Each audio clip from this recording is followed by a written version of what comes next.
Sa palagay mo ba, magiging ganyan ang trato nila kung wala silang mapapala sa akin? Kung wala kang proteksyon ngayong gabi galing kay Lolo, baka gawin ka na nilang panghimagas. Sinabi ko naman sa'yo, di ba? Habang buhay ka dapat magdadala ng pera sa pamilya natin. Kasi magkakapatid tayo. Pamilya mo kami!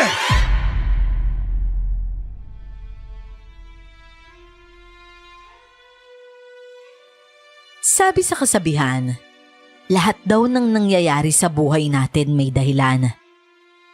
Pero mapapanindigan mo pa din ba ang kasabihang yan?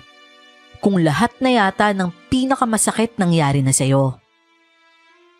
Hanggang kailan ka lalaban? Saan ka huhugot ng pag-asa? Kung pati katiting na liwanag, pilit na inaagaw sa'yo ng mga tao pa man ding inakala mong unang tutulong sa'yo.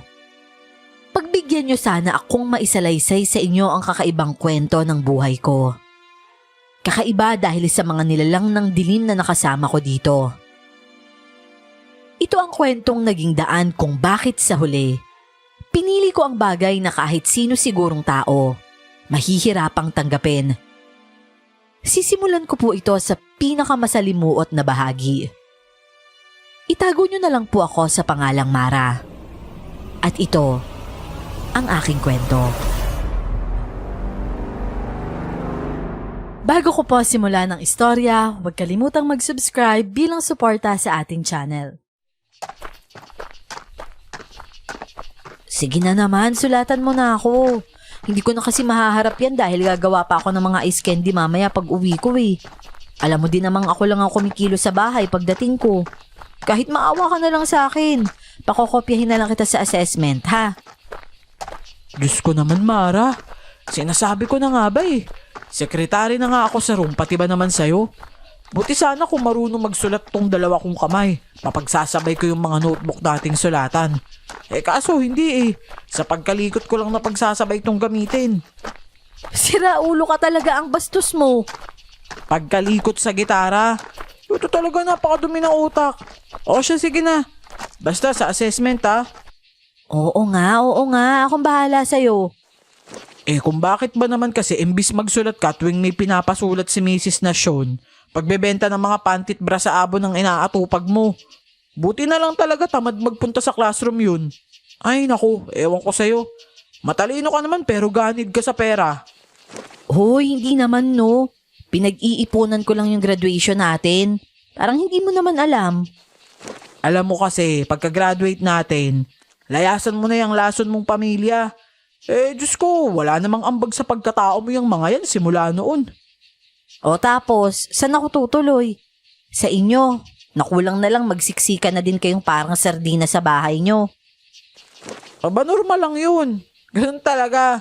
Kasi close na close nga kaming lahat, di ba? Kaya nga tingnan mo yung sarili mo. Para ka na ding pinitpit. Dalawa yung likod mo eh. Uy, mas malaki pa tong joga ko kaysa sa'yo, no? Iniipit ko lang kasi ang sakit sa mata. Saka, teka nga, nangiinsulto ka ba? Ano dalawang likod sinasabi mo dyan? Dalawang likod. Flat sa likod, flat sa harap. Teka, mali. May humps pala sa harap. Ayan o, laki.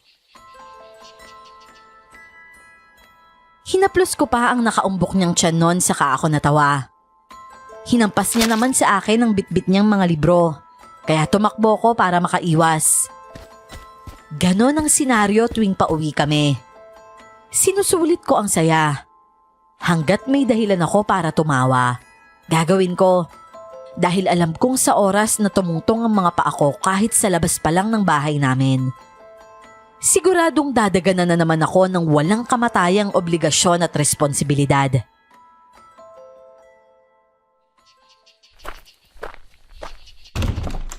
Oh, nandiyan ka na pala, Mara. Teka, si Erika na naman ba yung naghatid sa'yo, ha? Walang yung babae yan. Babaeng pangalan pero pilit na nagpapakalalaki sa katawan. Sagwa nun. Hinatid ka na naman ba nun? Baka mamaya jowa ka na pala nun, ha? Ayusin mo lang. Patitikimin ko ng langit yan. Ewan ko na lang kung di biglang tumiklop at mangbestida yan. Huwag mo nga bastusin yung kaibigan ko, kuya. Inaano ka ba niya? O bakit? Naririnig niya ba? Todo tanggol ka. Eh bakit? Jowa mo ba yon? Ano ba kuya? Ang bastos mo talaga. Aray ko! Braso ko yan! Bitawan mo nga ako! Gago ka. Sino nagsabi sa'yo sampalin mo ako? Aray! Aray ko kuya! Ang sakit! Dapat sa ganitong kamay, binabali. Ano ginagawa mo, Rogelio? Bitawan mo nga yung kapatid mo! Sinampal ako nitong anak niyo, Santa Santita na eh. Ba't di niyo putulin yung kamay niya na magtanda? At pagkatapos, hindi na mapapakinabangan dahil baldado na. Tanga ka ba talaga? Hindi ka na naman nag-iisip. Maibebenta ba sa magandang presyo ang kambing na iisa lang ang paa? Gunggong ka talaga? Bitawan mo na yan kung ayaw mong ikaw ang putulan ko ng kamay. At ikaw naman, Mara, panasagot ka din. Akala mo kung sino ka. Binabastos niya po ako, Nay. Pinagtatanggol ko lang yung sarili ko. Manahimik ka na, ha? Mabuti pa magbihis ka na. Mag-asikaso ka dyan sa kusina. Mamaya lang gigising na yung tatay mo. Paniguradong gutom yun at hindi yun nag-almusal kanina bago sumabak sa inuman. Pasalamat ka dumating si nanay. Dahil kung hindi, siguradong pupulutin mo sa lapag niyang kamay mo dahil tatantarin ko yan. Hindi pa tayo tapos.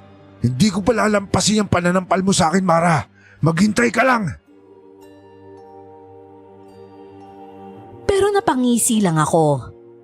Hindi na bago sa akin ang ganong mga pananakot. Hindi rin naman kasi lingid sa akin na madalas bangag sa ipinagbabawal na gamot ang kuya kong yon. Kaya kung ano-anong salita ang lumalabas sa bunganga. 6 kaming magkakapatid. Pang-4 ako. Panganay namin si Kuya Rogelio. Yung 2 lalaki na panganay din sa akin. Kung hindi nakikipagbasag ulo, siguradong mga lasing din kung umuwi. Habang si Fatima na sumunod naman sa akin. Rebelde at umuwi dili sa bahay. Sa mga lalaki naman nalulong at masamang barkada. Tanging ang bunso naming 7 taong gulang na si Genesis lang talaga ang malapit sa akin. Lasinggero din kasi ang tatay ko. Habang si nanay naman, mata pobre at sobrang sungit. Oo nga po pala. Nang mga panahong yun kasi, si nanay at ako lang din kasi ang nagpapasok ng pera sa bahay para makasurvive sa pang-araw-araw. Oh, nandito na pala siya eh.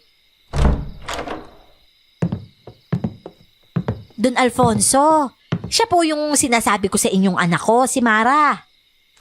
Magandang gabi sa'yo, Mara. Abay, maganda ka nga at matangkad na bata sa edad mo. Kamusta ka naman? Oho, ayos naman ho ako. Nay, sino ho siya? Ay, siya si Don Alfonso. Ano ka ba? Magbigay galang ka nga. Makipagbeso ka. Amoy pawis po ako eh. At saka... Hindi bale. Ayos lang naman yon, tasing. Ganun ho ba? Siya sige ho. Halika nga dito, Mara, at may sasabihin ako sa'yo. Nay, ano pong nangyayari? Maligo ka na doon at magbihis ka ng maganda. Eto may binili akong dress para sa'yo. Yan ang isuot mo. Mag-ayos ka din, ha? Bilisan mo lang at nakakahiyang paghintayin si Don Alfonso. Ano ho ito, Nay? Bakit ho ako magbibihis at mag-aayos? Ay naku, napakadami mong tanong. Sumunod ka na nga lang muna. Pero Nay... Mara, ha? Huwag mong hintayin na daanin pa kita sa santong paspasan. Bilisan mo na! Bitbit ang plastik na bigay ni nanay.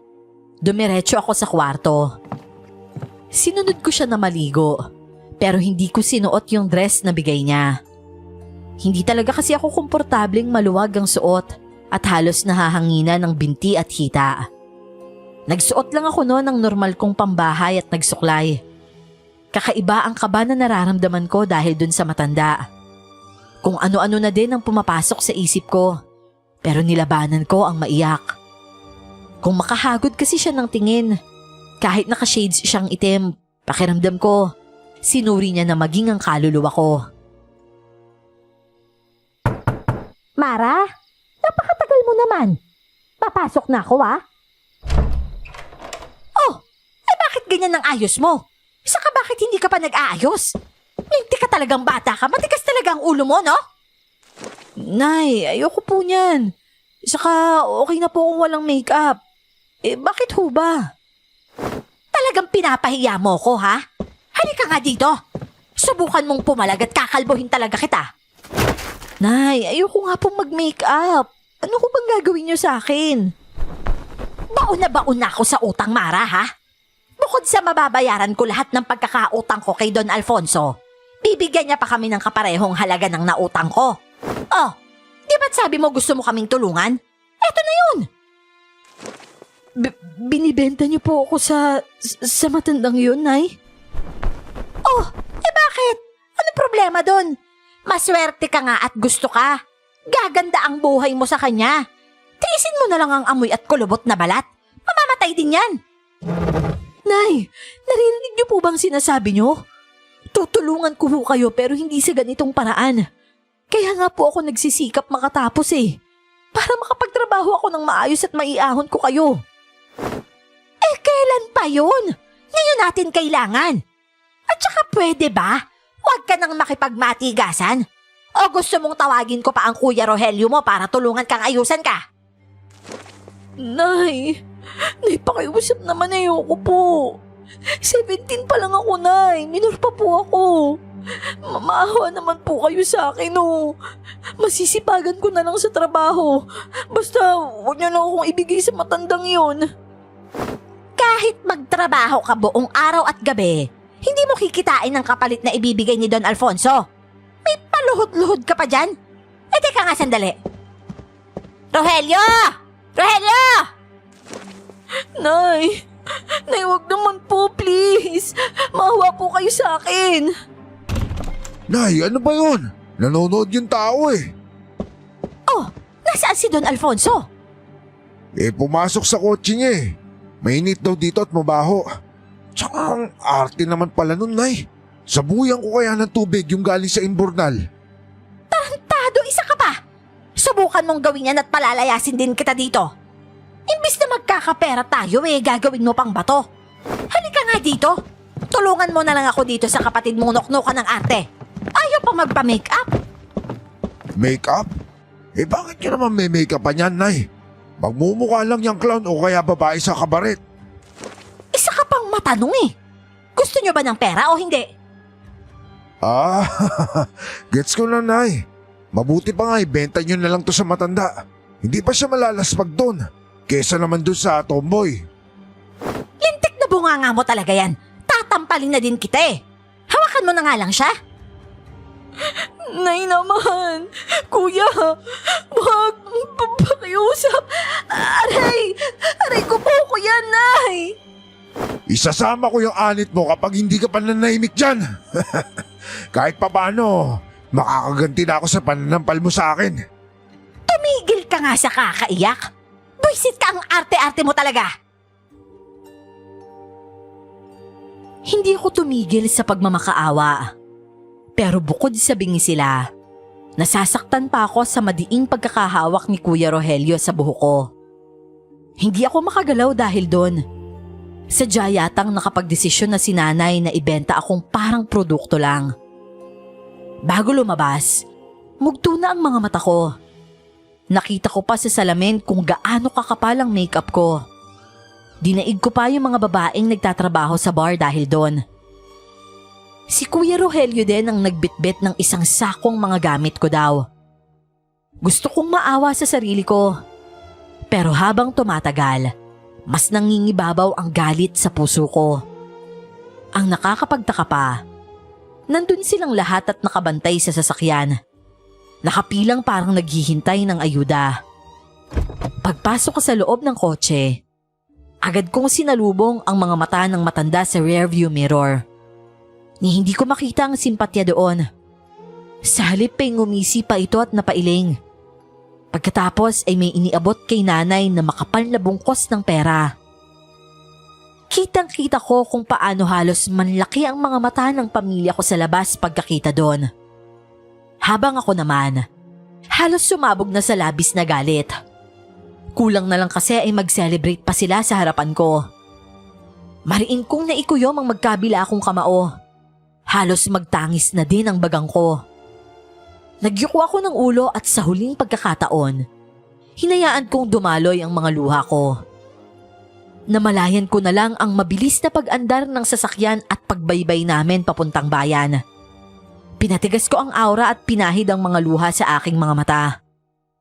Gamit ang laylayan ng suot kong dress, inis kong pinahid lahat ng makeup sa mukha ko. Kasama na yung pulang-pulang lipstick na nasa labi ko.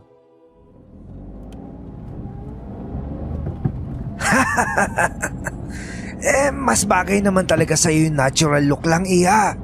Huwag ka mahiya. Kung gusto mong umiyak, umiyak ka lang. At bakit? Natutuwa ba kayong naririnig akong umiiyak, Lolo? Gusto ko yan, Mara. Gusto ko ng babaeng palaban at kaya ipagtanggol ang sarili niya. Tsaka bilib din ako sa magulang mo. Dahil napalaki ka nila ng tama. Sa palagay ko hindi na ako mahihirapan sa'yo. Bilib kayo sa mga magulang ko? Hindi naman nakakapagtaka eh. Mukhang iisang bangka lang naman ang sinasagwan nyo. At iisa lang din ang patutunguhan nyo. Patungong impyerno.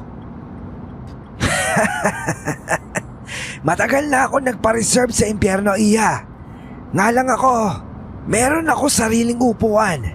Samantalang ang pamilya mo, sa nagbabaga at walang kamatayang apoy mapupunta. Doon kasi nababagay ang mga mahihinang mortal. Nagpapakalunod sa makamundong bagay dito. At kayo hindi? Hindi ba't katakawan sa laman ng pagnasaan ng minor de edad na tulad ko? At talagang binili niyo ako sa pamilya ko sa napakaliit na halaga? Nasaan ang respeto niyo sa sarili niyo? Naliliitan ka ba sa 10,000? Abay, masaya na yung pamilya mo doon. Kita mo kanina, di ba? Halos lumuha na yung mga mata nila. Isang araw lang nila uubusin yun sa mga bisyo nila. Pero kung hinayaan nila akong makapagtapos ng pag-aaral, habang buhay ko sana silang pakakainin at susuportahan. Abay, hindi ka ba masaya? Nakatakas ka na sa paparating pa lang na napakabigat na responsibilidad. At paano ako magiging masaya? Nakalaya nga ako sa kanila. Nakulong naman ako sa matandang mahilig sa sariwang laman. Teka. Paano mo nalamang mahilig ako sa sariwang laman at karne? Ano ho? Ang sabi ko, sariwang laman. Kumakain kayo ng sariwang karne? Abay, oo. In fact, paborito ko nga yun eh. Bakit? Hindi ka ba kumakain ng mga ganon gaya ng sushi? Sushi? Hindi po ba't isda yun? Tama ka. Pero ang paborito ko talaga, yung steak na madugo-dugo pa. Yun yung nagpapalakas sa akin. Hindi na ako kumibo. Hindi ko alam kung ano ang ibig sabihin, pero kinabahan ako. Bukod tuloy sa galit, nahaluan pa ng takot ang nararamdaman ko ng mga sandaling yon. Hindi naman ganun kahaba ang biyahe. Nasa 2 oras lang. Nasa iisang probinsya naman kami pero magkalayo ang bayan. Kaya kung paanong nakilala ni nanay si Don Alfonso at nagkautang siya dito, hindi ko na alam. Wala na din akong balak pang malaman. Total ay bayad na ang matanda at ako nga ang naging kapalit nun. Isang malawak na entrada ang pinasukan ng kotseng sinasakyan ko. Malaki ang kulay itim na gate na binabantayan ng 2 security guard. May fountain pa kaming nadaanan. Bago tuluyang huminto ang sasakyan sa napakalawak na harapan ng malaking bahay. Puno ng halaman at mukhang buhay na buhay ang kalikasan sa paligid. Luntian ng matatanaw kahit saan ka lumingon. Kaya naman hindi nakakapagtakang sariwang hangin ang sumalubong sa akin sa paglabas ko ng sasakyan.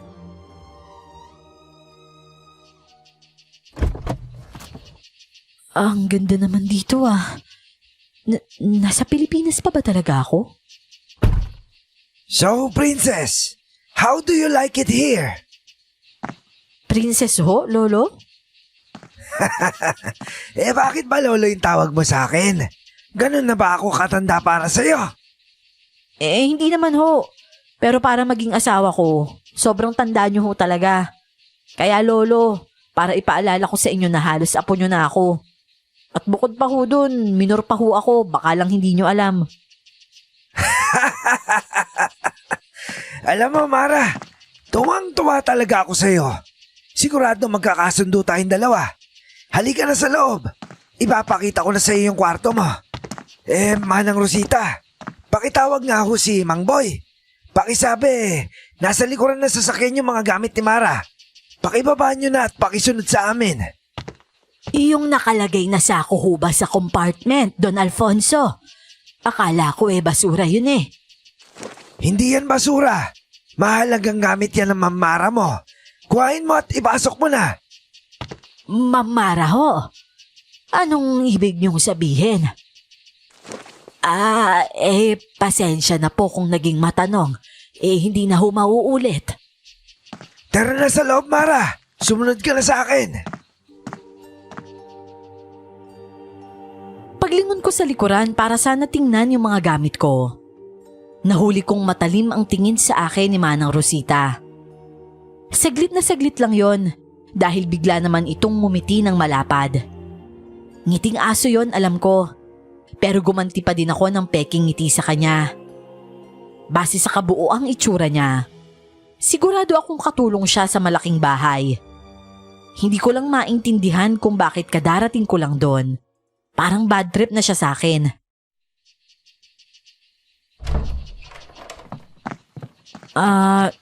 Don Alfonso? May sasabihin ka ba, Iya? Makikiusap po sana ako na kung pwede, huwag mo na ngayon. Ang alin? Ano po kasi, baka pwede po na kahit paabutin niyo muna ako ng 18. Pakiusap naman po. Alam ko na wala ako sa lugar para humingi ng pabor, pero sana isaalang-alang niyo po. Pero ngumisi lang siya noon at nagpatuloy na sa pag-akyat sa ikalawang palapag ng bahay. Tuluyan akong nawalan ng pag-asa na maililigtas ko pa ang sarili ko sa kamay ng mapagsamantalang tao. Tutulo na naman sana ang luha ko noon pero pinigil ko. Hindi naman pwedeng iiyak na lang ako palagi. Pagdating sa itaas, isang kwarto ang binuksan niya. Doon ay halos malula ako sa ganda ng kwarto. Kasing laki na kasi yon ng buong bahay namin. Mabango, malinis, maluwag, kumpleto sa kagamitan. Dapat nga siguro matuwa ako. Pero sobrang bigat talaga ng pakiramdam ko. Hindi magawang takpan ng mga material na bagay ang katotohanan na isang pedophile ang may-ari ng bahay na yon. At ako, isa ako sa magiging biktima niya. Osha, ayusin mo na lahat ng gamit mo dito. Pagkatapos, magpahinga ka muna. Mamaya ipapatawag kita para sa hapunan. And come on, Mara. Be practical. You're living the dream of every girl in this town. Hindi ba dapat magpasalamat ka? Tignan mo yung kapaligiran mo. Parang nasa langit ka na. Dapat nagse-celebrate ka ngayon. Hindi naman ho ganito ang pangarap ko. At sino namang tanga ang magse-celebrate kung nanakawin sa kanya ang kalinisan niya? Baliw lang ho ang gumagawa nun, Don Alfonso. Kung ganun anong pangarap mo? Makapagtapos at magpakuba sa kakatrabaho para sa kakarampot na kita? Bonus na lang ho ang pagkakaroon ng maayos na trabaho para sa akin. Dahil ang tunay na kayamanang makukuha ko sa pag-aaral, kailanman hindi matutumbasan ng pera yon. Kaalaman at dignidad ho. Meron ho ba kayo nun, Don Alfonso? Ikaw ang umusga, Iya. Wala kang choice kundi pakasamahan ako. Kaya pinagkakatiwala ko sa iyo ang kasagutan sa tanong mong yan. Osha, nandito na yung mga gamit mo. Maiwan na kita.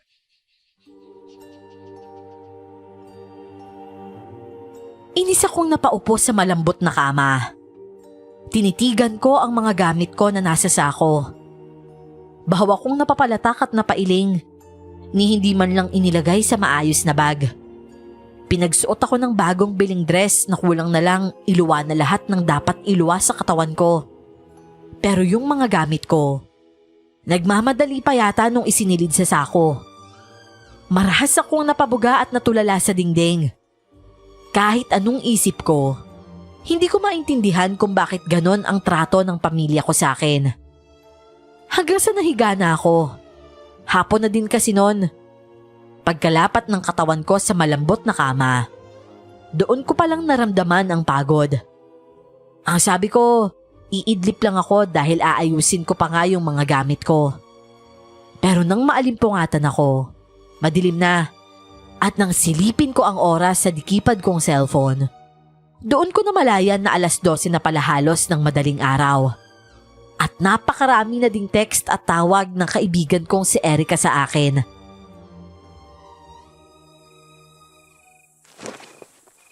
Hello, Erica. Hello, hoy. Naririnig mo ba ako? Oh, hello. Teka, ang hina ng dating mo. Humanap ka nga ng magandang pwesto. Oo, sige, teka. Saan ba ako pupunta nito? Teka nga lang, magbubukas ako ng bintana. Oh, yan. Okay na ba yan? Yan, okay na. Oh, ano nangyari? Antay ako ng antay sa'yo nung hapon Inindian mo na naman ako tapos ngayon ka lang nakaalalang tumawag. May utang kang load sa akin Ha? Bakit? Nagpa-load ba ako? Hindi, pero inakala kong check-up ka kaya hindi ka nagte-text back Ano ba kasing nangyari? Akala ko tutulungan mo ko sa project natin.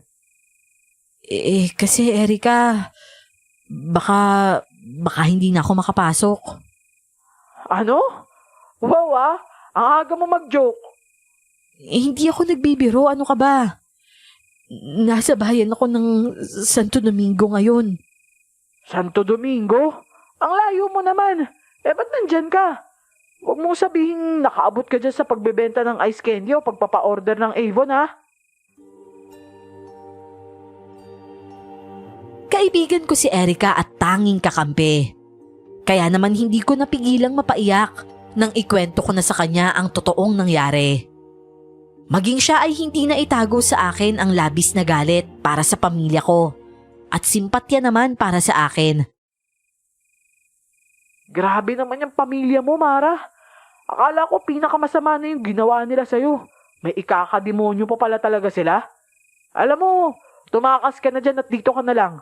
Magtitiis akong matulog ng nakaupo. Ibibigay ko sa iyo yung pwesto ng higaan ko. Salamat, Erica. Alam kong gusto mo lang akong iligtas pero mayaman si Don Alfonso. Tsaka isa pa, bayad na ako sa pamilya ko.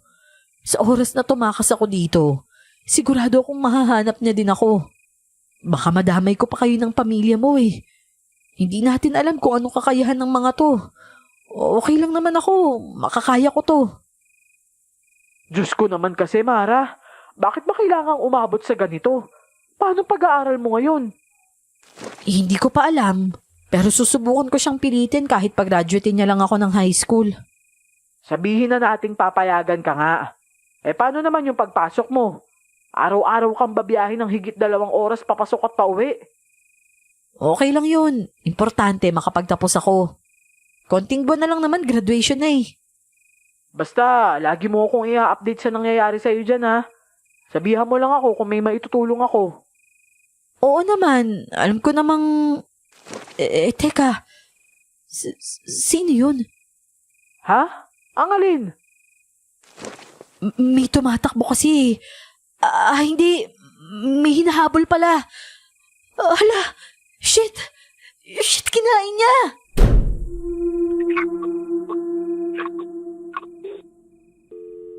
Ano ba naman yan? Itetext ko na nga lang si Erica. Sorry, kailangan ko nang isara yung bintana. Nakita niya yata ako. Ang dapat na gagawin ko ay lumayo na sa bintana at magpatay ng ilaw.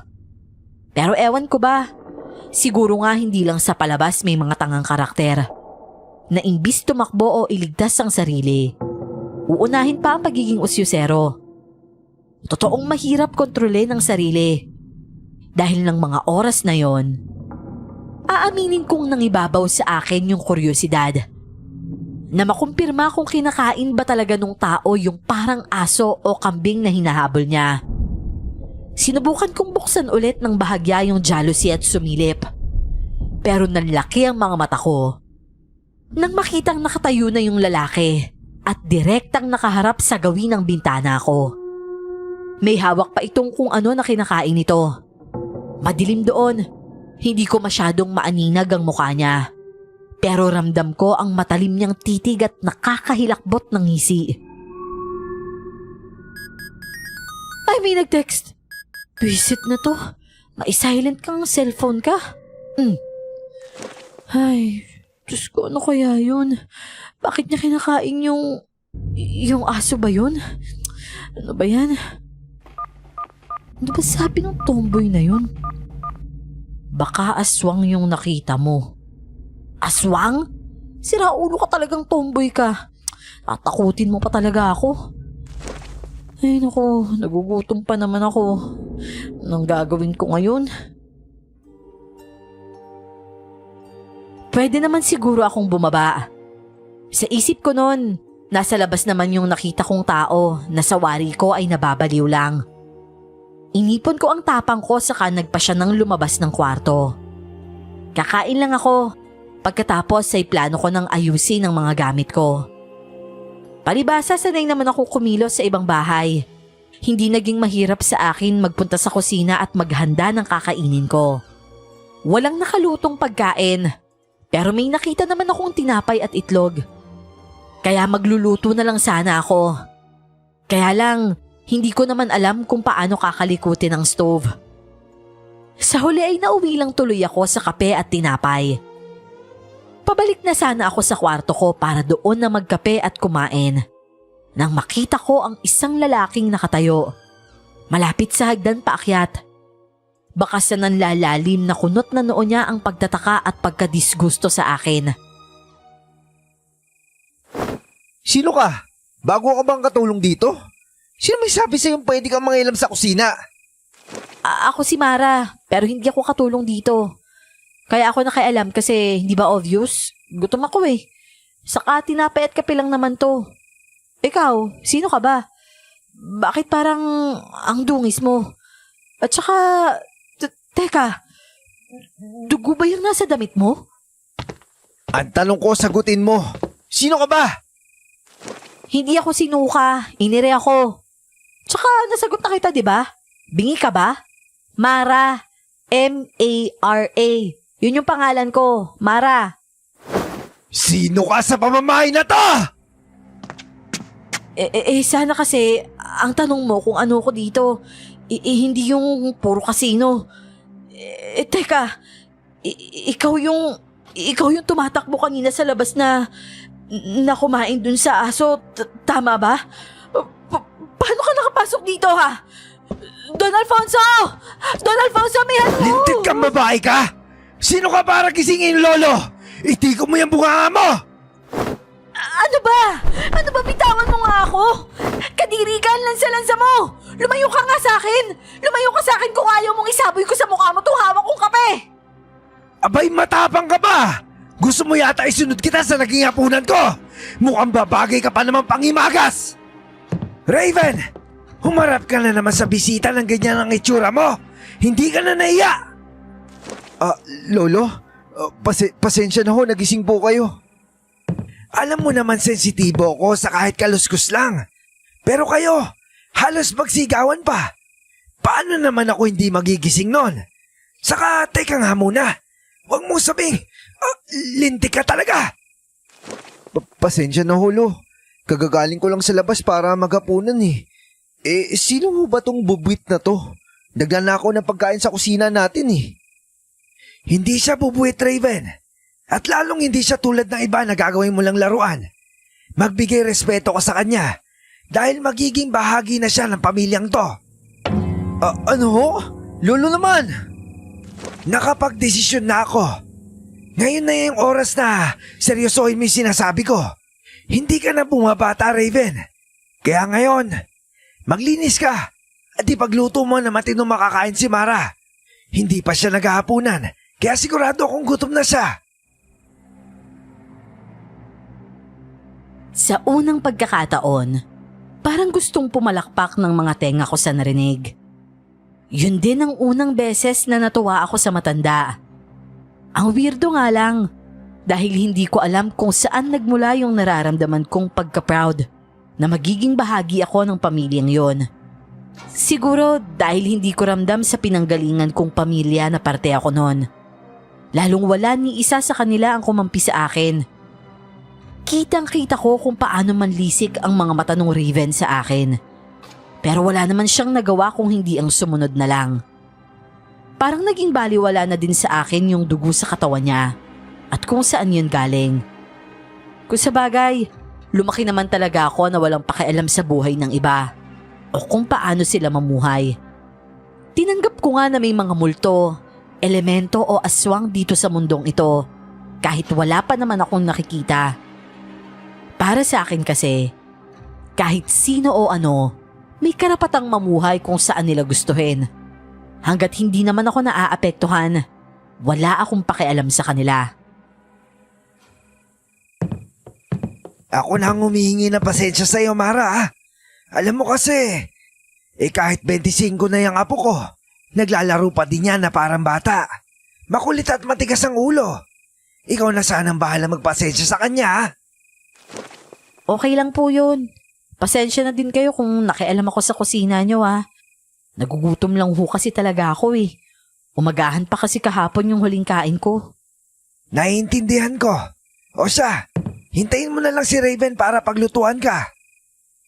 Kaya ko naman hong magluto.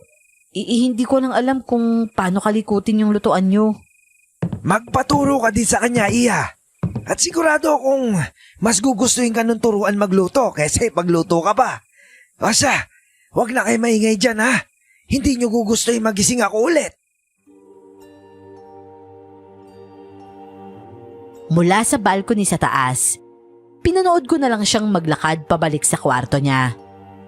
Hindi ko alam kung nananakot lang ba siya o ano. Nakangiti naman kasi siya nung sinabi niya yon. Kasabay ng pagkawala ni Don Alfonso sa paningin ko. Siya namang dating ni Raven na nooy mukhang preskong-presko na ang itsura. Kusang napaiwas ang mga mata ko nang mapagtanto kong naka-summer short lang siya at walang pang itaas na damit. Manly siya sa edad na 25. Malapad ang balikat at dibdib. Mamasel-masel pa ang katawan. Macho kumbaga. Ipokrita din ako kung sasabihin kong hindi siya gwapo. Para kasi siyang main character sa mga pocketbook na binabasa ko noon. Yung itsura ng mga lalaki sa book cover.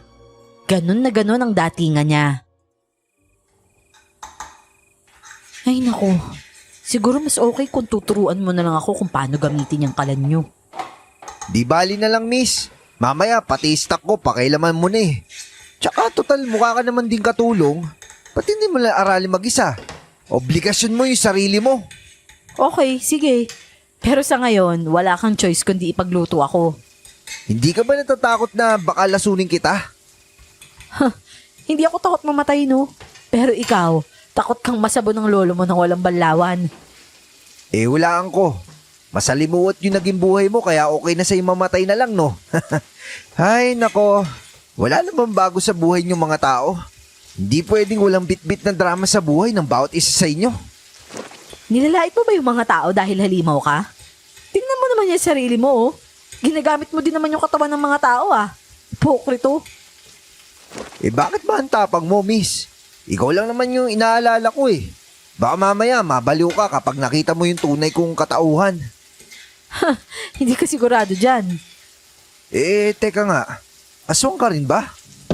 So, totoong aswang ka at kinain mo nga yung katawan ng aso. Di yun aso. Kambing yun.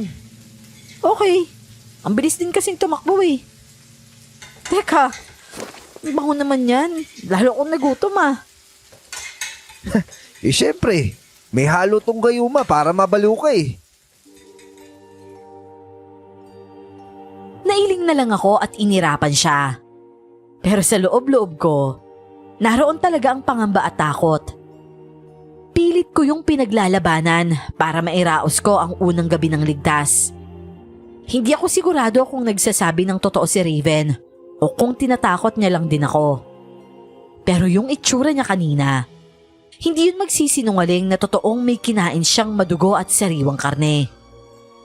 Isang slice ng steak ang niluto niya noon. Pagkatapos, ininit niya din ang tinapay saka yun iniabot sa akin. Kahit may kaba ay hindi ako nagpahalata. Kalmado kong tinusok ng tinidor yung karne at isinubo. Masarap naman, karne yun ng baka pero sobrang lambot at malinamnam. Wala ba kayo dito kahit toyo o patis? Gets ko naman na wala kayong asin dahil kung totoong aswang ka, paniguradong takot ka dun. Pero kahit anong pampalasa, wala ba? Ba't hindi ka nalang kumain ng kumain? May lasa man yan o wala, laman tiyan pa din yan.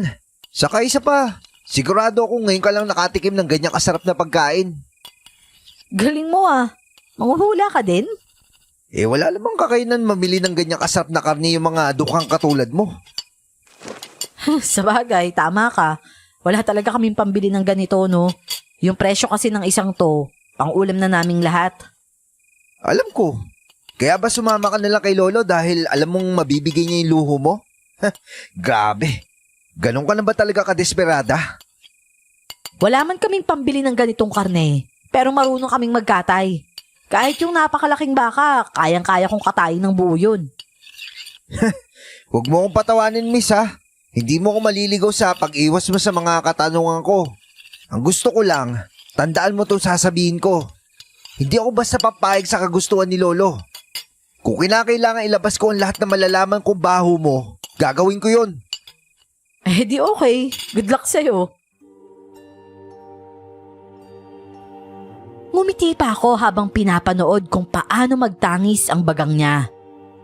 Lalo lang lumapad ang ngiti ko nang maalala ko kung paano ako kiligi noon sa mga nababasa ko sa pocketbook. Nakakakilig kasi kapag yung lalaking bida, umiigting ang panga, pero sa realidad hindi naman pala. Dahil nangyayari lang naman yon kapag galit na galit ang isang tao, pero hindi ka magawang sakta ng pisikal. Kung nakakapatay nga lang ang mga titig, baka kanina pa akong patay dahil sobrang talim ng titig sa akin ni Raven. Kuyumang mga kamao ng talikuran niya ako at umakyat na sa taas. Nang mawala na siya sa paningin ko, saka ko palang nabitawan ang hawak na tinidor at tuluyang nanginig ang mga kamay. Paano'y kitang-kita ko kung paano mamula ang mga mata niya kanina. Nag-iba din ang itsura nun. Parang naging mata ng ahas. Mariin akong pumikit at bumuntong hininga. Pagkatapos, nagpa siya akong ubusin na ang pagkain. Kahit saan yata ako mapunta, hindi ako mawawala ng makakalaban. Nakakapagtaka lang, wala naman akong ginagawang mali, pero ang init ng mga dugo nila sa akin. O sige, papayag ako magpatuloy ka sa pag-aaral. Pero babantayan ka ni Raven. Siya din yung magiging personal driver mo. Ano ho? Lo naman. Sobra naman po yata yun. Okay ba yung ganun sa'yo, Mara? Kahit ano hong ilatag niyong kasunduan, wala pong problema sa akin. Basta't ang mahalaga makapagtapos ako. Ganyan nga. Talagang porsigido ka, ano?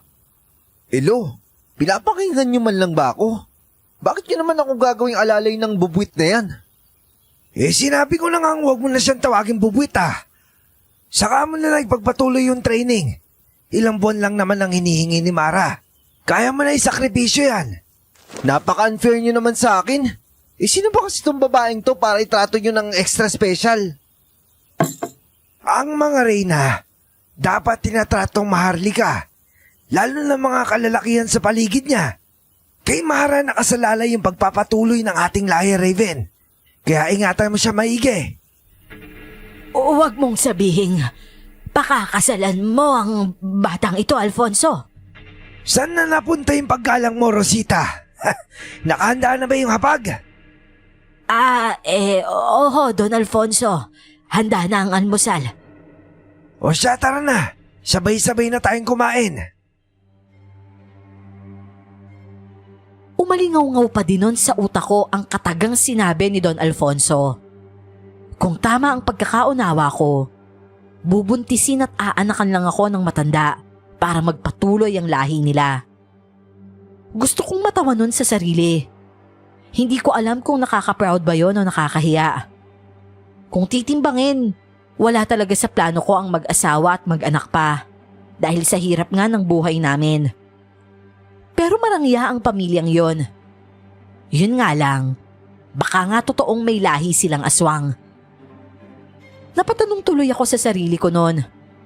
Wala na bang pwedeng ibigay na blessing sa akin na walang kapalit? Para kasing hindi patas.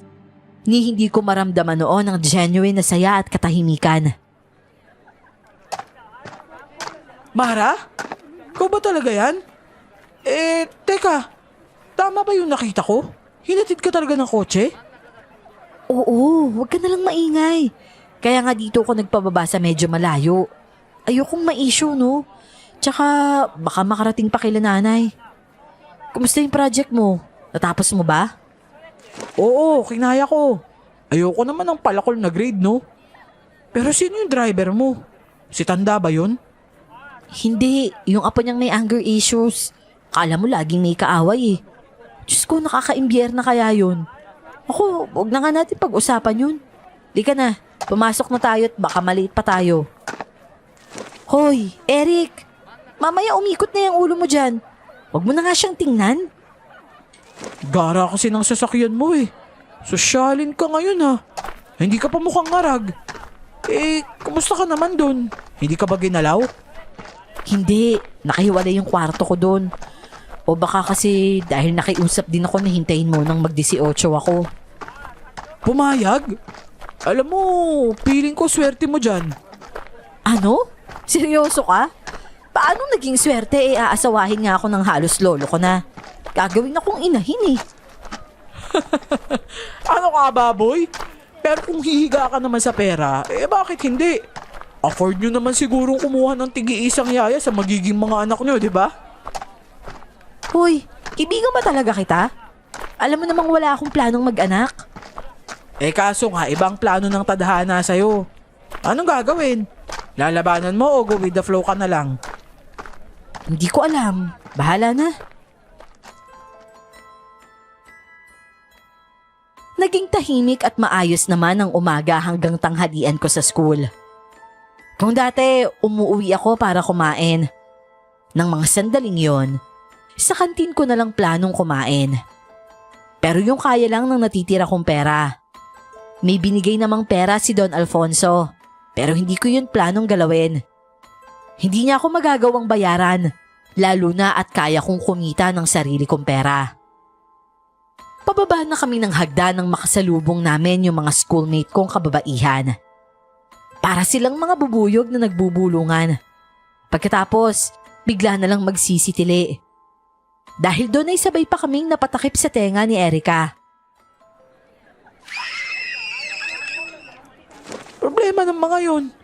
Kala mo kinikiliti yung mga ano eh. Para namang paus naman o kung magsitili. Sakit sa tenga. Natanggal na nga yata yung tutuli ko eh. Baka may nakita na namang gwapo. Alam mo naman yung grupo ng mga yan. Kiri muna bago aral. Mga feeling magaganda. Para namang aspalto yung mukha sa kapal ng makeup.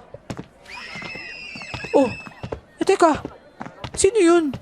Taga dito ba yan? Mukhang transfer ah.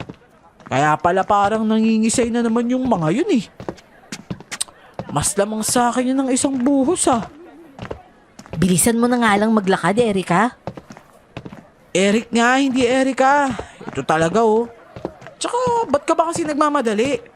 Uy! Uy, tayo mo nga ako. My God, Mara. Ano? Hindi mo na lang ako basta nakilala? Huy, sandali lang. Hey! Ano daw? Hey? Teka, magkakilala ba kayo? Bitawan mo nga ako. Ano ba kasing ginagawa mo dito? Hindi ka ba umuwi? Paano kung uuwi pinapabantayan ka sa akin ni Lolo?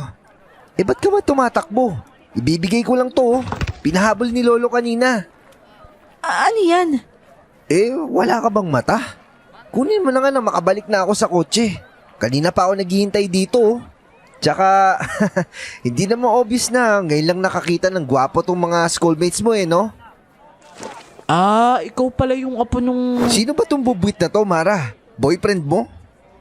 Kung oo, may problema ka? Halika na nga, Eric. Huwag mong isipin na hindi to makakarating kay Lolo.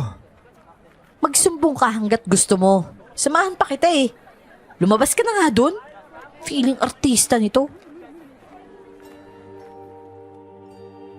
Gaya ng inaasahan ko, nasa akin ang atensyon ng lahat ng mga tao sa kantin. Lalo na yung mga babae. Imbis na mauupo kami doon, ganun na lang ang hatak ni Eric sa akin sa kung saan. Lumabas kami ng school at nagtungo sa tambayan namin tuwing hapon. Mabuti na lang, may malaking puno doon. Kahit tirik ang araw ay hindi ganun kainit doon. Sa likod ng school kami dumaan, kaya hindi makikita ni Raven na lumabas na ako ng school. Akin na nga yan, ako nang magbubukas. Bagal oh. Nagugutom na yung tao eh. Wow! Steak ba to? Ano to? Ang sarap ah. Lasang patatas na durog. Malamang mashed potato yan eh.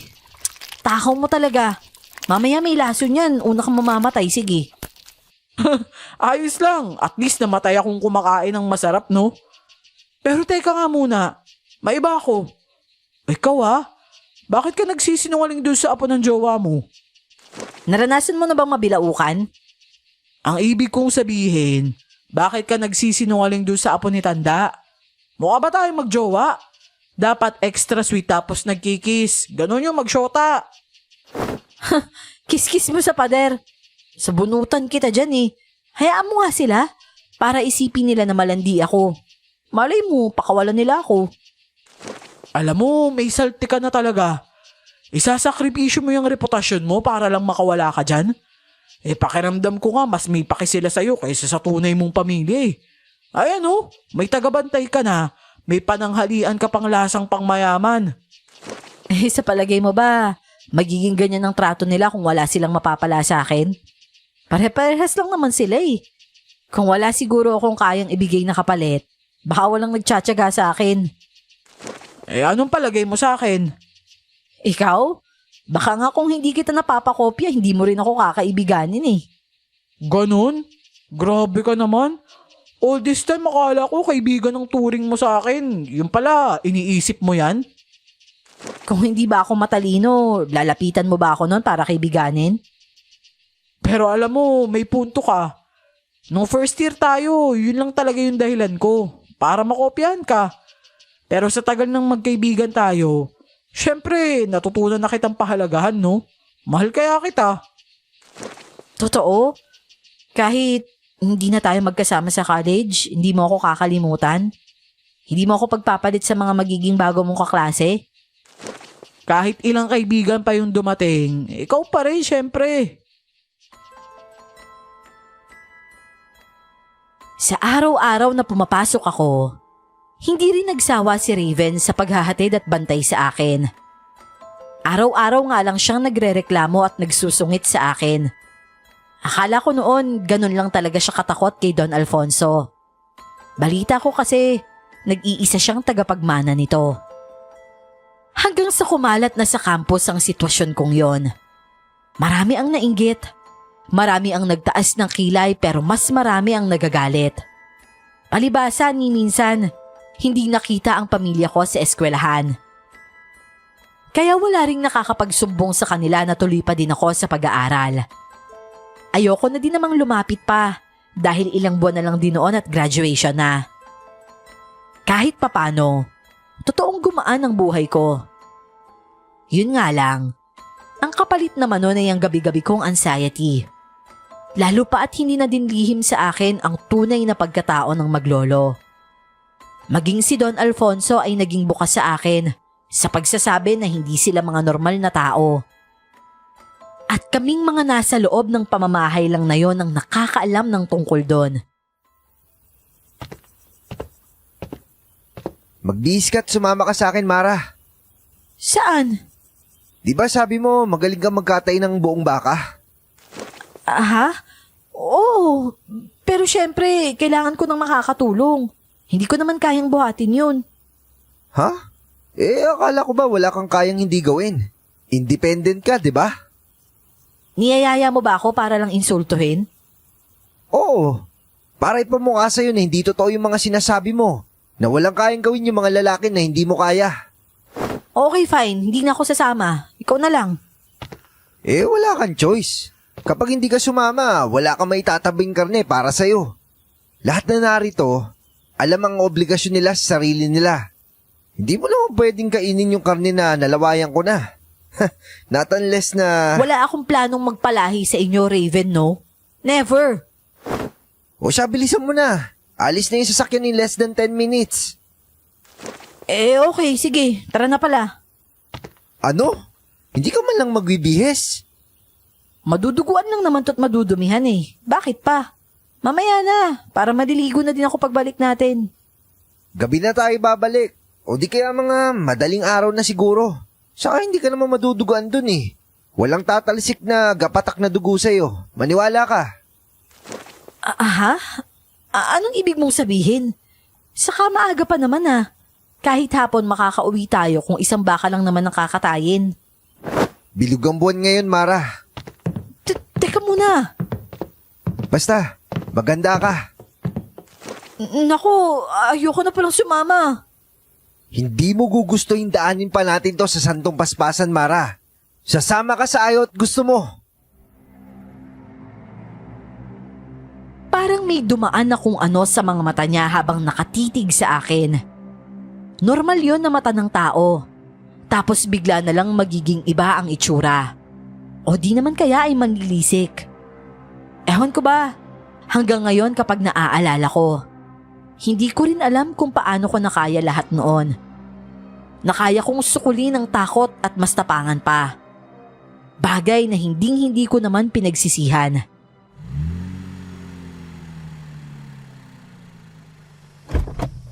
Anong lugar ho ito, Manang Rosita? Bakit ang daming nakakapang itim at... Wow! Ang ganda naman dito. Dark pero elegante. Ano ka mo? Ikaw lang ang taong nagandahan dito sa unang tingin pa lang. Hindi ba't dapat natatakot ka? Buksan mo yung mga mata mo. Tingnan mo. Sa palagay mo ba'y normal na lugar lang ito? Ano po bang ibig niyong sabihin? Sa palagay ko, isa to sa mahalagang lugar kina Raven at Don Alfonso. Pasensya na po kung medyo makulit ha. Ang akala ko kasi magkakatay lang ng baka. Baka? Bakang may ugaling demonyo ba yan? Oho. Nang mula sa kinatatayuan ko ay matanaw ko ang pagpasok ng isang lalaking nakakapang itim. At halos natatakpan na ng hood ang muka. May hatak siyang hubot-hubad na lalaki. Nakagapos ang mga kamay at may tabing namang parang itim na tela sa buong ulo. Sa gulat ko ay patayo itong itinali sa gitna ng malawak na bulwagan. Maging ang leeg at dalawang paa ay secured ding nakagapos ng magkabilaan. Doon palang nagsimulang dumami ang mga tao at pinaikutan ang nasabing lugar. Bawat isa ay may hawak na tig-iisang wine glass pero walang laman. O ano, Mara? Gusto mo ba ng wine glass o manonood ka muna? Anong gagawin niyo sa kanya, Raven? Shh! Huwag ka maingay. Hindi mo gugustuhin sumimpat siya sa tulad niya. Papatayin niyo ba siya? Ganito na lang. Sabihin na lang natin na mas makasalanan. Mas masarap yon at mas makakapagbigay yun ng lakas sa amin. O baka gusto mo malaman kung paano nabubuhay yung taong yan. Para naman maibsan yung guilt na nararamdaman mo ngayon. Oo, sige. Sabihin mo sa akin para naman makaya kong panoorin to, Raven. Hindi nga nagkamali si Lolo na sabihin niya matapang ka nga, Mara. Yang taong yan, isang manggagahasa at mamamatay tao yan. Na-enjoy niya yung mga palahaw at iyak ng mga batang inaabuso niya. Pinapas lang ang mga yun gamit ng pagpukpok na matigas na bagay sa ulo. Hanggang sa madurog yung... Tama na. Okay na. Nasa likuran ko lang nun si Raven. Ginapangan ako ng kilabot nang maramdaman ko ang paghahawi niya sa buhok ko at paglapit ng bibig niya sa aking tenga. Napapikit na lang ako habang umaalon ang dibdib ko sa magkahalong kaba at galit. Hindi ko alam kung paano ako kikilos palayo sa lugar na yon. Gayong tila itinulos na ako sa kinatatayuan ko. Welcome sa aming banal na sambahan, Miss Mara Martinez. Dito ipinagkakaloob ng aming Diyos yung totoong hatol ng mga taong nabubuhay sa loob ng 7 nakakamatay na kasalanan. Hindi lang sinasatisfy ng mga hangal na yan yung mga pangangailangan naming sariwang laman at dugo ng tao, pero pinapalakas din kami ng mga kasalanan nila. Ikaw ba? May personal request ka ba na pwedeng gawing alay sa amin? Kahit sino, sabihin mo. Hindi. Wala akong kilala na masasama pa sa inyo. Buksan mo yung mga mata mo sa paligid, Mara. Ilagay mo yung lugar mo sa lugar ng mga biniktima nila. At saka sabihin mo sa akin kung kami nga ay masama. Napasinghap na lang ako nang ipatong niya ang 2 kamay sa balikat ko at bahagya yung pisilin. Parang nanakitang bato ko sa mga narinig.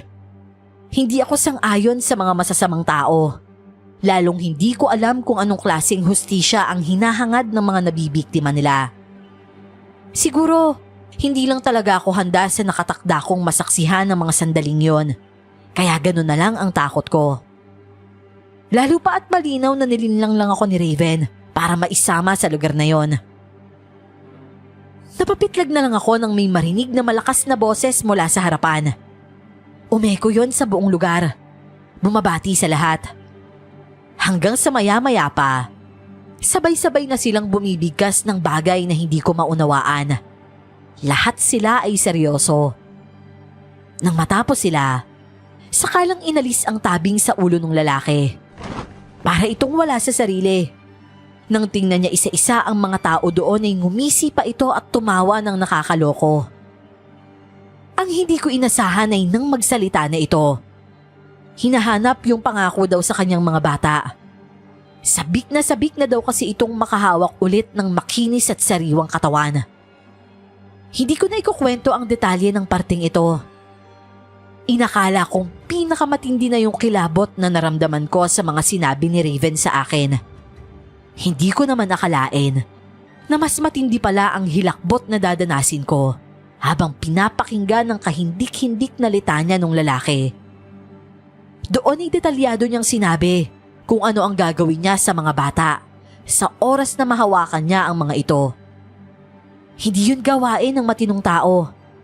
Para siyang pinagsama-samang demonyo na nasa katawan ng iisang tao. Anong ginagawa mo, Raven? Bakit bang hilig mo magtanong ng mga obvious na bagay? Ayoko makita mo yung gagawin sa kanya. Baka hindi mo pa kayanin. Ano ba kasing gagawin niyo? Iinumin niyo yung dugo niya o kakainin siya ng buhay? Yun kasi yung obvious eh. So ano, willing ka ba makita kung paano namin gawin yon? Sabihin mo nga sa akin, Raven. Bakit ako nandito? Masama ba akong tao? Hindi. Hindi ikaw yung pipiliin ni Lolo kung may bahid ka ng kasamaan sa puso mo, Mara. Sigurado naman akong dalisay ka at malinis eh. Dapat ba akong matuwa sa sinabi mo o mainsulto? Bahala ka. Pwede naman kahit alin sa dalawa yung maramdaman mo eh. Pero ulitin ko hindi ako sangayon na ikaw yung pinili ni Lolo. Purong dugo ka ng tao. Hindi mo nga alam kung paano mamuhay ng tulad namin eh. Basta, di ko talaga maintindihan si Lolo. Nang muling pumailan lang ang boses ng namumuno sa harapan, natapos na din nun ang lalaki sa tila pangangarap nito ng gising. Para itong natauhan at bigla na lang nagwala. Tuparin daw ng mga ito ang pangako sa kanya na patitikimin siya ng 100 menor de edad. Hindi ko maintindihan nun kung bakit nagpupuyos ang dibdib ko sa galit. Para bang gusto kong ako na ang tumapos sa lalaking yon nang matigil na sa pagsasalita ng kung ano-ano. Siguro'y dahil babae din ako at hindi ko maatim na may ganong klase ng taong nabubuhay na kasama namin. Mabuti na lang At hindi naman nagtagal ang pag-iingay ng lalaki. Mabilis ang naging pangyayari. Bigla na lang kasi itong sinaksak ng tila ice pick sa leeg. Parang gripong tumagas ang dugo niya mula doon. Unang sumalo sa dugo yung namumuno kanina. Pagkatapos ay nagsunod-sunod na sila. Nangyayari yon nang may malay pa ang lalaki. Kitang-kita ko ang takot sa mukha niya noon. Hindi nga lang siya makapagsalita o makakilos dahil nakatali ang buo niyang katawan. O ano? Kamusta yung bago mong experience, Mara? Ilang beses niyo na hong ginawa ang ganitong bagay, Don Alfonso? Mga 1 beses lang sa 1 buwan. Tuwing kabilugan ng buwan. Swerte na akong 2 beses magkaroon ng bilog na buwan sa loob ng 31 araw. Bakit mo ba natanong? Paano yun nasisiguro na masama yung taong pinapatay niyo? Alam mo ba kung bakit kita nagustuhan, Mara? Dahil hindi basta-basta ang kakayanan mo umunawa sa mga bagay-bagay. Malawak ang isip mo at bukas sa mga posibilidad. Proud ako sa iyo, Iya. Hindi niyo pa ho ako nasasagot, Don Alfonso. Paano niyo nasisigurong masamang tao ang pinapatay niyo? Ay, tungkol sa bagay na yan, ipinagkakatiwala ko na yan sa aking apo. Oh, paano? Maiwan ko muna kayo May kailangan lang akong gawin. Kakainis. Tignan mo nga naman Sa akin, hirap na hirap siya magsabi na proud siya at pinagmamalaki niya ako. Pero ayan na't hantaran ko magsabi sa'yo. Ano ba talagang pinakain mo sa lolo ko, Mara? Para siyang ibang tao kapag ikaw yung kaharap niya. Ikaw lang din yung nakakagawa sa kanya ng ganyan. Bukod sa sobrang casual mo siyang kausapin, may mga tanong din siya na halos hindi mo sinasagot. Bakit big deal sa'yo yun? Sa kanya nga baliwala eh. Saka pwede ba, Raven? Alis-alisin mo kasi ang pagiging tamang hinala mo. Kung umakto ka parang ikaw ang 17 sa ating dalawa eh. Gets ko na kung bakit kayo magkasundo ni Lolo. Alam mo, ganyan na ganyan siya magsalita sa'yo. Ewan ko sa'yo. Hindi pa ba tayo uuwi? Konti na lang kasi babaliktad na yung sikmura ko sa nakikita ko eh. Sigurado ako kabastusan yun sa inyo kapag nagkataon. Pero hindi ako ganun katatag na gaya ng iniisip mo. Uuwi din tayo pagbalik ni Lolo. Huwag ka nang tumingin sa alay. Tsaka sigurado ka ba? Ayaw mong tikman yung dugo ng taong makasalanan? Sigurado ka bang ayaw mo kung tantanan? Bakit? Ano bang gagawin mo kung pilitin kita? Dapat naman talaga magdikit ka ng kaunting dugo dyan sa bibig mo eh. Hindi alam ng mga nandito na wala kang dugong aswang, Mara. Kung wala kang proteksyon ngayong gabi galing kay Lolo, baka gawin ka na nilang panghimagas. Proteksyon? Ako may proteksyon? Matagal ka na nilagyan ni Lolo. Siguro nung mga unang araw pa lang na pagpunta mo sa bahay. Kaya nga hindi kita magawang pakialaman kahit galit na galit ako sa iyo eh. Hindi mo ba alam yun? Wala akong maalala na may binibigay siya sa akin, maliban na lang sa mga baon kong pera papasok sa school. Hindi yung binibigay. Hinahalo yun sa dugo mo para hindi ka maamoy ng mga kapwa namin. Ano? Paanong hinalo sa dugo ko? Sa loob lang ng 2 buwan, napakarami kong nalaman at natutunan. Aaminin kong kakaiba yun sa lahat. Nakakatakot, nakakagalit, nakakakaba at kung ano-ano pang emosyon. Pero aaminin kong may nararamdaman akong excitement. Hindi ko sinabi kahit kanino ang tungkol sa pagkatao ng maglolo. Lalo na yung nalaman ko tungkol sa ginagawa nilang alay. Nagtataka nga din ako sa sarili ko kung bakit parang napakadali lang sa akin na tanggapin yon at napakadali lang din para sa akin na mag-adjust. Siguro dahil kahit kakaiba ang antas ng pamumuhay nila, wala pa din akong mahanap na ginagawa nilang mali. Yung pagpatay ba nila sa kriminal ay matatawag na mali?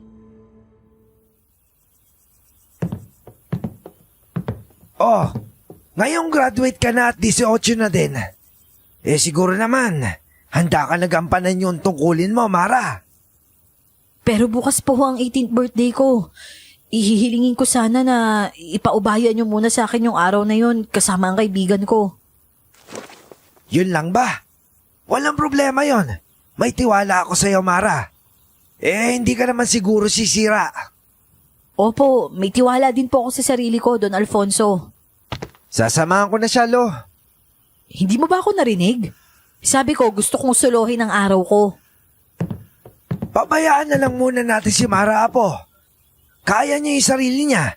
Saka isa pa, ay mo ba na hindi rin kitang abalahin bukas? Makipaglaro ka na lang muna dun sa mga alaga nating kambing.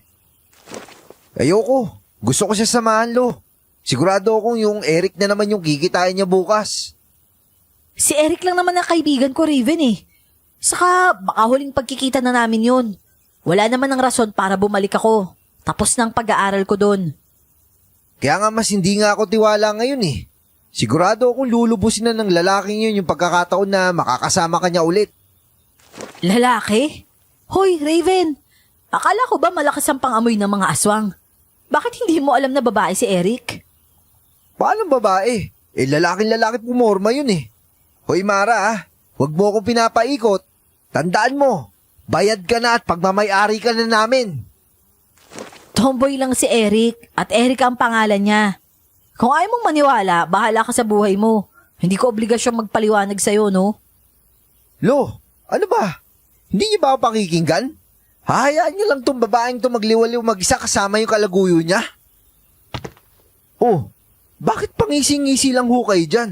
Lo naman, seryosohin niyo naman ako. Ano bang nangyayari sa'yo, Apo? Akala ko ba sabi mo ako yung nagayuman nitong si Mara? Bakit parang ikaw yung umaarte ngayon ng ganyan? Dinaig mo pa yung selosong boyfriend. Ano? Hindi ho. Inaalala ko lang yung reputasyon ng pamilyang to. Huwag kang magalala. May tiwala ako kay Mara. Hindi niya yung sisirain. Saka pagkatapos ng kaarawan niya bukas, sa susunod na araw legal na siya magiging bahagi ng pamilyang to. Kaya tumito ka na lang at tulungan ako sa paghahanda sa nalalapit na kasal. Hindi na ako nakakibunon. Maging si Raven ay halatang nabigla din. Nang tingnan niya ako ulit, nagtaka ako sa kakaibang emosyon na nakita ko sa mga mata niya. Para yung lungkot o panghihinayang. Hindi ko inasahan na titibok ng ganun kabilis ang puso ko. Matapos magpanagpo ng mga mata namin. Gayunpaman, pilit kong pinabalik sa realidad ang sarili. Hindi ko naman akalain na ganun lang kabilis magplano ng kasal sa kanila. Kinabukasan agad matapos ang birthday ko. Seryoso ka ba? Bakit kasi ayaw mo kong isama sa mansyon mo eh? Di sana alam ko kung saan ka papasyalan, di ba? Hindi kasi pwede. Alam mo namang sampid lang ako dun. Ang kapal naman ng mukha ko kung magdadala pa ako ng bisita. Oo na, sige na. Pero mangako ka sa akin ha. Araw-araw mo kong i-update sa lagi mo dun. Oo naman. Sino pa bang magiging kadaldalan ko sa text kundi ikaw lang? Oo nga pala. May balita ka ba sa pamilya ko? Sila ba? Ayun. Balita ko, madalas may pabarangay dahil sa mga utang sa tindahan. Lubog na nga dati nung nawala ka, lalo pang naghirap. Kinakarma na siguro talaga sila. Oh, ano mukha yan? Naaawa ka sa kanila. Diyos ko naman, Mara. Ayusin mo kaya mga desisyon mo sa buhay. Maayos ka na sa piling ng matandang yon. Tingnan mo nga, lalo kang gumanda at nag-blooming. Siguro, in love ka na din dun sa matanda, no? Gaga? Lolo ko na yun, no? Imposibleng magkaroon ng romantic relationship sa pagitan namin. Kahit naman sa kanya, ramdam ko na parang apo lang din ang turing niya sa akin. Saka, hindi ako sa pamilya ko naaawa, kundi dun sa bunso namin. Napakabata niya pa para maranasan yung ganong kahirap na buhay eh. Naiiyak nga ako sa tuwing naiisip ko na nagugutom siya. Sigurado ngayong bakasyon, magugutom yun. Hindi ko naman madadalhan ng pagkain niya yun sa bahay niyo. Hindi gaya nung may pasok, kada bilin mo na ibibigay ko. Gawan mo pa rin ng paraan, magala naman yun eh.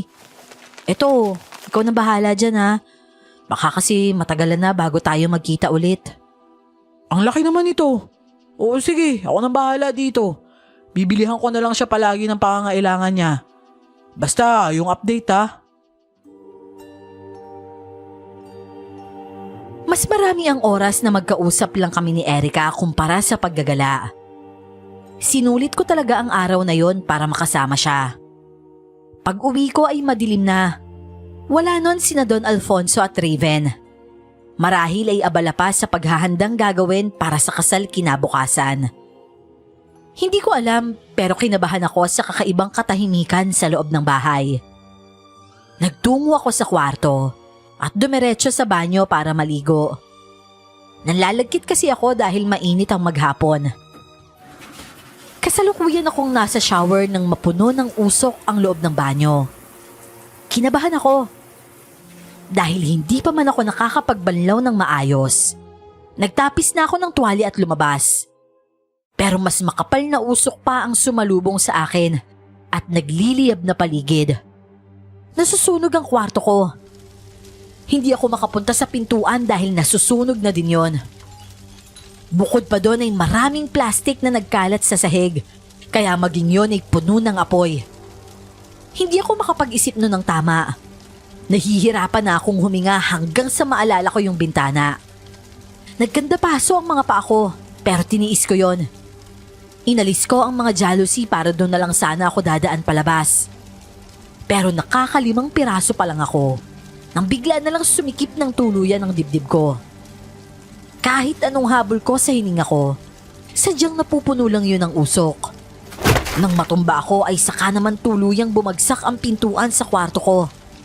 Sunog na sunog kasi talaga yun. Sa labas ay naaaninag ko pa ang nakangiting mukha ni Manang Rosita.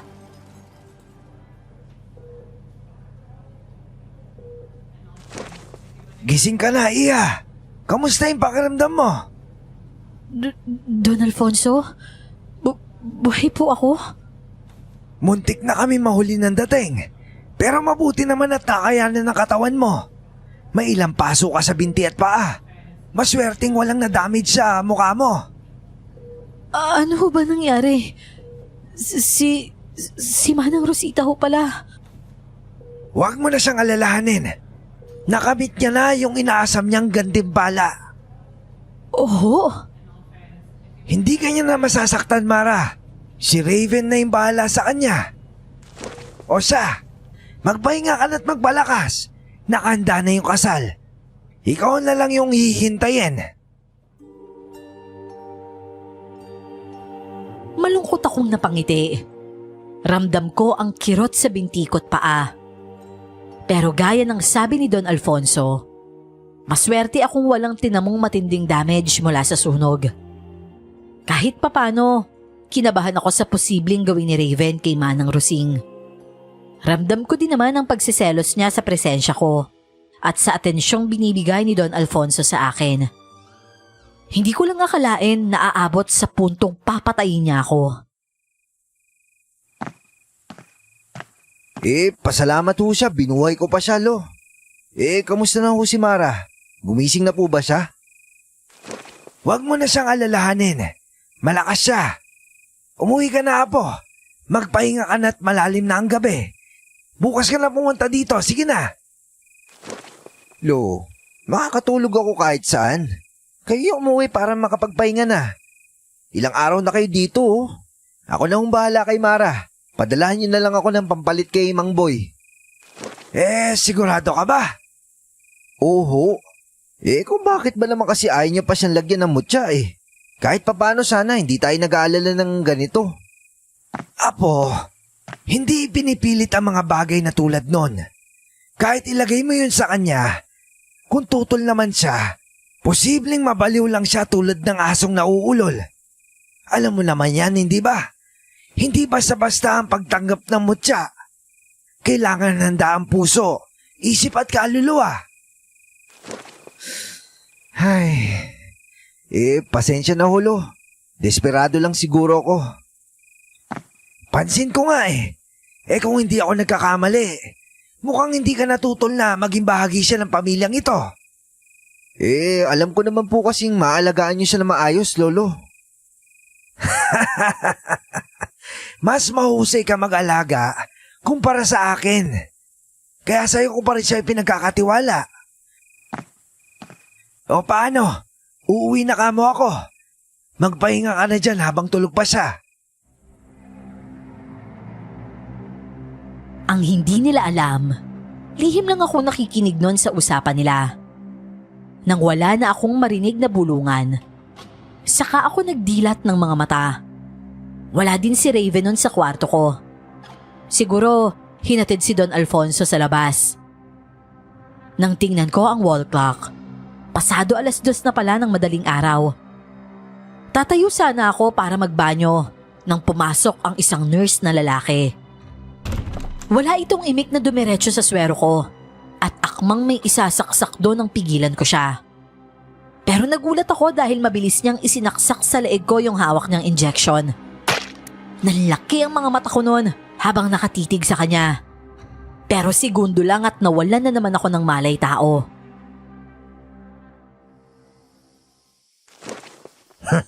Sigurado ba kayo safe dito ha? Sige, tawagan niyo yung matanda at sabihin na nasa atin yung batang-bata niyang asawa. Kuya? Anong ginagawa niyo? Nasaan ako? Oy, gising ka na pala mahal kong kapatid. Chill ka lang dyan ha. Napaka-buenas mo talagang tunay, Mara. Lahat ng swerte nasa iyo na. Manghihingi lang naman kami ng konting-konti lang naman. Ayos lang ba yun sa'yo? Hayop ka! Hindi pa kayo nakontentong binenta niyo ako? Ano na naman pinaplano niyo ngayon, ha? Sinabi ko naman sa'yo, di ba? Ikaw yung aming kayamanan. Habang buhay ka dapat magdadala ng pera sa pamilya natin. Kasi magkakapatid tayo. Pamilya mo kami. Hindi ako parte ng pamilya niyo. Mga demonyo kayo! Ah! Wala ka talagang awa. Nasa ospital ako at nagpapagaling. Pero nagawa niyo pa rin akong kidnapin. Napunta ka lang sa matandang amoy lupa. Hindi mo na agad kami pamilya. Kung gano'n naman pala walang sino man ang dapat na makinabang sa'yo. Manahimik ka nga dyan, Rogelio. Magbibigay na ng kalahating milyon yung matanda. Kailangan natin ng buhay ang babaeng yan. Talaga? Tignan mo nga naman Mahal na mahal ka ng uugod-ugod na yon. Ginalingan mo siguro yung paggiling Nakakasok ang pamilya niyo. Nay, alam niyo ang tungkol dito? Kasabot kayo ni Kuya. Paano niyo nagagawa to sa sarili niyong anak? Hindi kita anak. Anak ka sa labas ng tatay mong babaero. Araw-araw akong nasusuka dyan sa pagmumukha mo, Mara. At kahit kailan, hindi kita tinuring na anak. Ano? Anong sinasabi niyo? Anak sa labas? Sadyang makapal ang mukha ng tatay mo, Mara. Pero ayos lang din. Lalo ngayon at source of income ka pa rin naman namin. Dapat ganito lang lagi, ha? Magkakasundo tayo, anak. Doon na tuluyang sumabog ang matagal ko ng kinikimkim na sama ng loob. Sumigaw ako noon at nagwala. Pilit na kumakawala sa pagkakatali sa akin. Pero masyado yung mahigpit. Talagang inubos ko lahat ng natitira kong lakas hanggang sa katawan ko na ang sumuko. Sobrang sakit. Hindi ko maintindihan kung bakit may mga taong kulang na lang ay daigin ng demonyo sa kasamaan. Ang masakit pa, sarili ko silang pamilya. Hindi ko na malayang nakaidlip na pala ako. Wala akong sapinon at tanging malamig na aspalto lang ang hinihigaan ko. Habang nakatali patalikod ang kamay ko, maging ang paa ko. Nang magising ako sa mga haplos at pagpisil sa katawan ko, pagmulat ko ng mata, halos naglalaway na mukha ng mga tropa ni Kuya Rogelio ang bumungad sa akin. Nakapaikot sila sa akin at tila hayok na matikman ako. Impit ako na pasigaw noon at pilit na pinapaalis sa mga kamay nila. Pero hindi ko magawang manlaban dahil sa mga tali sa katawan ko. Halos pangapusan ako ng hininga at mapatiran ng litid sa kasisigaw. Pero wala ni isang sumaklolo. Diring-diri ako habang malayang nakakahawak ang mga hayop na yon sa katawan ko. May pumunit sa damit ko at may balak din sanang magtanggal ng suot kong leggings. Nang bigla na lang may bumagsak sa harapan namin galing sa bubungan. Isang malaking aso. Walang awa nung ginutay-gutay ang katawan ng mga lalaking nakakubabaw sa akin. At pagkatapos ay ihahagis sa kung saan. Teka, anong nangyayari? Hindi! Anong ginagawa mo sa kanilang halimaw ka? Demonyo! Hindi ka tinatablahan ng bala! Nay! Nay, tulungan mo ako! Ano na naman ba yun, Rogelio, ang ingay-ingay mo? Ay, Diyos ko! Ano yan? Lumayas ka dito, halimaw ka! Yan yung dalain mo! Yang babaeng yan! Walang silbi yan sa amin! Lumayas ka, sabi eh! Ah! Ah! Hindi! Hindi, hayop ka! Anong ginagawa mo sa anak ko? Demonyo ka! Eto sa'yo! Ah!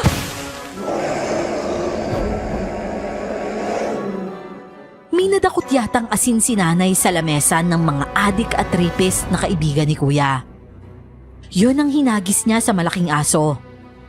Nakita kong umusok ang mukha ng aswang, kaya naman pansamantala itong parang nawala ng paningin at nahilo. Sinamantala yun ni nanay para kuhanin ng palakol na nasa gilid ng pintuan. Nay! Nay, wag po! Wag, Nay! Bakit, Mara? Kilala mo ba ang halimaw na to? Teka nga muna. Ang aswang! Oo, tama. Aswang ang bumili sa'yo at ngayon ay nililigtas ka? Nakita mo na? Talagang isinumpa ka dahil nabuo ka lang naman sa pagkakamali. Hindi bali na kung nabuo sa pagkakamali. Ang importante, matuwid na buhay ang pinili ko. At hindi ako matutulad sa inyo na tatandang kawawa. Ba't gusto mong unahin kitang patayin, ha? O uunahin ko na to nang wala nang humadlang sa atin? Ako na lang ang saktan mo, Nay! Huwag mo silang idamay sa kabaliwan nyo! Lalo lang nanlisik ang mga mata ni nanay sa akin. Nang mga sandaling yon, tahimik na ding naglalandas ang luha sa magkabila kong pisngi. Hindi ko inasahan na aabot sa ganun katindi ang galit niya sa akin. Pero nang mga sandaling yon, alam ko ang dahilan kung bakit. Maluwag kong tinanggap sa dibdib na hindi ko talaga matatakasan ng kamatayan ko. Mas natakot pa talaga ako para kay Don Alfonso. Alam ko kasing siya yung malaking aso na yon. Pero sa gulat ko ay may isa pang bumagsak mula sa bubong. Si Raven. Hindi siya mukhang halimaw gaya nung isa. Pero nakita ko ang matatalas niyang ngipin ng angilan niya si nanay. Mabilis siyang kumilos. Nagulat na lang ako nang siya na ang may hawak sa palakol at akmang ihahampas yon kay nanay nang mapasigaw ako. Raven! Raven, nanay ko siya! Maawa ka, pakiusap! Naawa ka sa taong ibinenta ka? Hinayaan pagsamantalan at halos patay na! Nag-iisip ka ba, Mara? Pero kahit ganon, inalagaan at inaruga niya pa din ako nung maliit ako. Kaya pakiusap, kahit para na lang sa bunso naming kapatid, kailangan niya pa ng nanay. Isa kang hangal, Mara! Pagbibigyan kita ngayon. Pero sa susunod na mga ilang patong mga to, sisiguraduhin ko na sabay-sabay ko silang iaalay! Oo, sige. Sa susunod, hindi na sila makikialam sa... Hindi! Mara! Wala na akong naramdaman nun kung hindi ang mainit na likidong tumulo mula sa kanang tagiliran ko. Saka ko nakita ang nakasaksak sa aking kutsilyo. Nakangisi pa nun yung lalaking wasak na ang hita. Nanginig ang kamay ko nang makita ko ang sarili kong dugo. Yung lalaki naman ay walang awang binuhat ni Raven at ilang beses na ibinato sa kung saan-saan. Nalalabo na ang paningin ko at hinahapon na din ako nang lapitan ako ni Raven at buhatin. Nang sulyapan ko si nanay sa huling pagkakataon, nakita ko siyang tulala lang at nanginginig din ng buong katawan. Si Kuya Rogelio naman, may malay pa din pero durug-durog ang magkabila niyang balikat. Naramdaman ko pa ang muling pagpatak ng mainit-init na luha sa mga mata ko bago tuluyang dumilim ang paligid ko. Tanggapin mo, Mara. Mara, pakiusap. Kailangan mo makaligtas. Kailangan mo mabuhay. Kailangan kita. Tanggapin mo siya. Sige na. Kaya mo yan.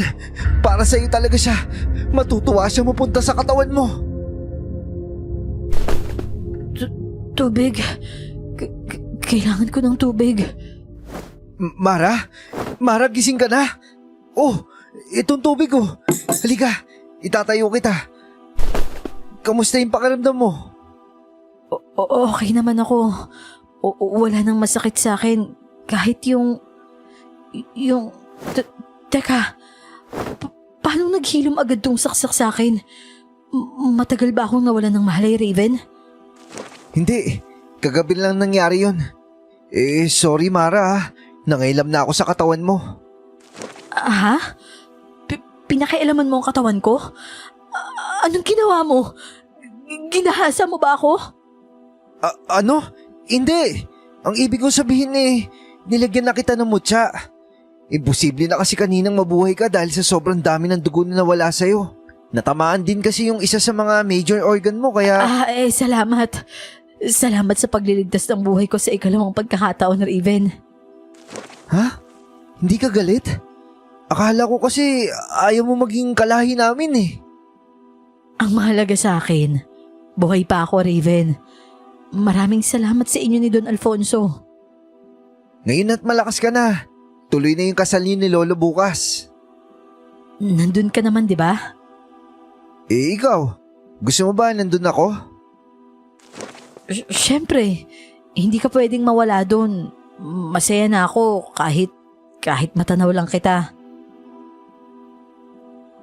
Narinig ko pa ang marahas na pagbuga niya ng hangin. Tulad ko, ramdam ko ang bigat ng kalooban niya. Sigurado ako na iisa ang dahilan kung bakit parehas kaming emosyonal ng sandaling yon.